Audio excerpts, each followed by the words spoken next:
Bismillahir Rahmanir Rahim. Nahmaduhu wa nusalli ala rasulihil kareem. We're now moving on to the next type of mabni, which is asma'ul af'al. Okay?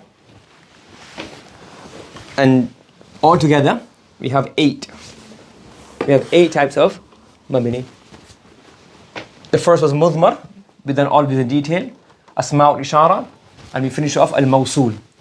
Now moving on to asma'ul af'al. What is the ismul fa'il? Ismul fa'il, as the name suggests, is an ism and a fa'il, which is a bit of a contradictory statement.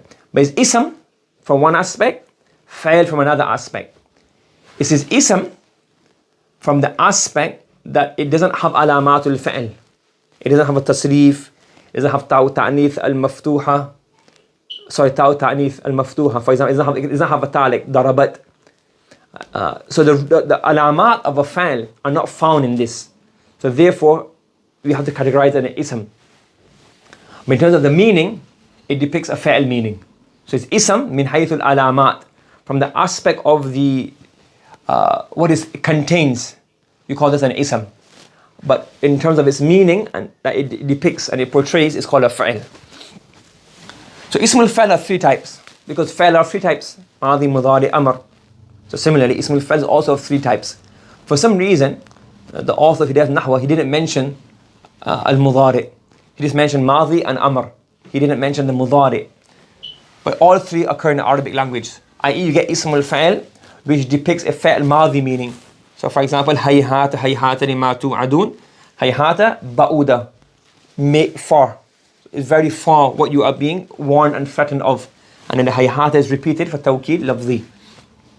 You have al-mudari, فَلَا تَقُلْ لَهُمَا uffin. So uffin has a tanween on it, so it's an ism. But the meaning of uff is do not say to them uff. And uff means, we can't really translate it, but it translates atadajjar. I am annoyed, I am unhappy. So when you say uff, it means I am unhappy. So do not say to them I am unhappy, I am annoyed, I am disgruntled. So uffin is a fa'il mudari meaning. And amr meaning, alaykum anfusakum. So alaykum, jar majroor, and it has the meaning of a ismul fa'il. I hold fast to yourself, look after yourselves. So all 3 of these are ismul fa'il. And they are nouns by their makeup, by their structure, fa'il by the meaning they depict, and they can have a madi meaning, a mudari meaning, or an amr meaning. However, the mudari meaning is not mentioned. Al-mudari has not been mentioned in the book for some reason. So he says here, asma'ul af'al, ismul fa'il is every noun bima'na al-amri wal-madi, which gives the meaning of amr and madi. So if it gives the meaning of an amr or a meaning of a madi, this is known as the ismul fa'il. And for some reason, he didn't put al-mudari. I don't know if he did it by purpose or a slip of the pen, or he forgot to do it, or papers got lost or something. Wallahu alam. For example, Ruwaida, amhiluhum Ruwaida. So Ruwaida Zaidan, ay amhilhu. So Ruwaida is a fa'il. It has a meaning of amr, and it has a meaning of muta'addi meaning. Again, the same qualifications or characteristics that a verb can have in terms of it being muta'addi or lazim can also apply to ismul fa'il. So Ruwaida Zaidan, I amhilhu, I give him respite, give him a chance. Okay? Hayhata Zaidun, this is al-lazim. Ay Zaidun, ay ba'uda Zaidun. So hayhata Zaidun, this is the fa'il of hayhata. This is a maf'ulun bihi. Okay? So Zaid has become far, Zaid has gone away. Yes? So the text here in Hidayatun Nahw is not clear. His categorization, where he split it, is not, I don't think it's correct, or it's not the best way of doing it. So this is another categorization. So the first categorization should have been ismul fa'il is of 3 types based on the tense they depict, which is either madi, mudari, or amr. And now ismul fa'il can out of 2 types depending on its origins. The origin is either what? Sama'i or qiyasi. Sama'i, well, there's no list of sama'i, just wherever you've heard You just use those like hayhata or uff. Or qiyasi has a pattern. Because he says here, أو كان على وزن فعال. This implies that it's out from this. Like ism al-fa'il is either shows the meaning of is a ism in the meaning of an amr or a madi, or it shows fa'ali.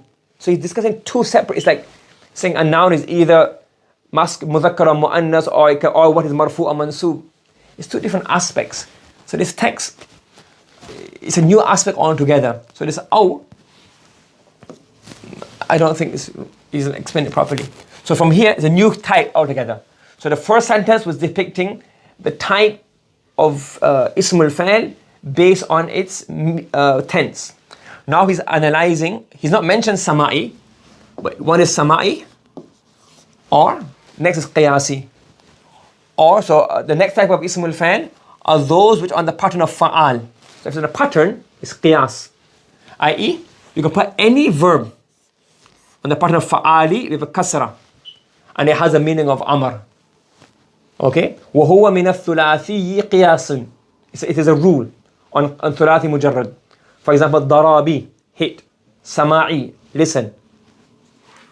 So to create again, and the rule is in balagha we studied, whenever you leave the asal and you go to something arid, you change normal way of doing things and you make it different, it creates more emphasis. So nazali is more emphatic than inzil. So that's why you would see in hamasa and poetry, when the horsemen are fighting, or they would tell the other person, nazali, come down from your horse and let her have a jewel. بمعنى انزل. وتراكي بمعنى اترك. تراكي بمعنى اترك. Yes? Yes, so taraki means utruk. So fa'ali is a wazn. The same way you can say if'al, if'ala, if'alu, idrib, idriba, idribu. And you have a qiyas. How do you make amr? Any mujarrad, you get the root letters, you put an fa'ali pattern, it becomes an amr. Okay? So far so good? Any questions? Yes? Okay. Now what he's saying here, he's mentioning, so there are a few other patterns which are not ismul fa'il. What we're discussing now is not ismul fa'il. He finished mentioning ismul fa'il. But because this pattern of fa'ali occurs in other places, and there was no other heading where he could place these verbs according to the headings on the structure of his book, he added these words into fa'ali, even though it's not ismul fa'il. So he brought these words which are not ismul fa'il under the discussion of ismul fa'il, not because they're ismul fa'il, but because they have the same pattern. So the next three words, I think there are three. The next three words we're going to discuss are those words which are on the pattern of fa'ali, but they're not ismul fa'il. And the only reason he's brought them here is because they resemble the pattern of ismul fa'il. And there's no other place appropriate in the book to add them in. Do you understand that? So for example, he's saying here, وَيُلْحَقُ بِهِ فَعَالًا. So fa'ali is a dhul hal. Dhul hal as a masdar or whatever is attached or is discussed with this, is linked with this. So fa'ali as a masdar is attached, linked, it has connection with fa'ali as ismul fa'il.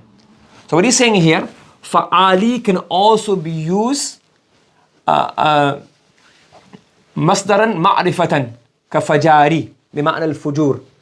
You can have fajari, yes, you can have fajari, and this will be a ma'rifa masdar. It means fujur. So fajar, even though it doesn't have alif lam, it has the alif lam meaning built in, a ma'rifa masdar. So wherever you would want a ma'rifa masdar, you have a choice of bringing the fa'ali. So fajari has a meaning of what? Al-fujur. So if fajari is used as a ma'rifa masdar, this is also a pattern of fa'ali, even though it's not ismul fa'il. So this pattern is also used for a ma'rifa masdar. And the ma'rifa nis doesn't come about because of the alif lam, rather it comes about from the sigha itself. So this is one pattern or one use of fa'ali apart from ismul fa'il. Understood? Another example is that fa'ali can be used as an adjective for a mu'annath. For example, ya fasaqi. So if you want to say this lady is a transgressor, instead of saying fasiqa, you have a choice of saying fasaqi. So this is mu'annath, not because of the alama. There's no alama here, but it's mu'annath min haythu as-sigha wal mithali wal binya. From the actual form itself, it shows an adjective meaning which is feminine. Okay? You can say ya laka'i. So luka' is a rascal, or so it comes in a hadith, luka' ibn luka'. So somebody who's the wretched of the wretched, son of the wretched. So luka', so laka' is a feminine form. Ay laki'a. And fa'ali can also be used for a'yan, alaman, a name for particular persons, ayn, persons, beings. So fa'ali is also a pattern for female names. Qatami wa ghalabi wa hadari. And the one that's not really common use is hadami. Wal-qawlu ma qalat hadami. Is it mabni or not? The Ahlul Hijaz say it's mabni, I think. So one school of thought is it's mabni al-kasra. Okay, and he mentions what I was mentioning earlier, that وَهَذِهِ الثَّلَاثَةِ 1, 2, and 3. These three are not asma'ul af'al. وَهَذِهِ الثَّلَاثَةُ لَيْسَتْ مِنْ أَسْمَاءِ الْأَفْعَالِ. These three are not asma'ul af'al. So then why did you bring it here? وَإِنَّمَا ذُكِرَتْ هَا هُنَا لِلْمُنَاسَبَةِ. They have been brought here because they match. How do they match? They match not ma'nan, but they match waznan. So because these patterns match the pattern of fa'ali, which is ismul fa'il, we have brought this discussion here. Do you understand? Are you sure? Or you don't understand? Should I explain the whole thing again? Has everybody understood? Yes? Any questions? سبحانك اللهم وبحمدك ونشهد أن لا إله إلا أنت ونستغفرك ونتوب إليك.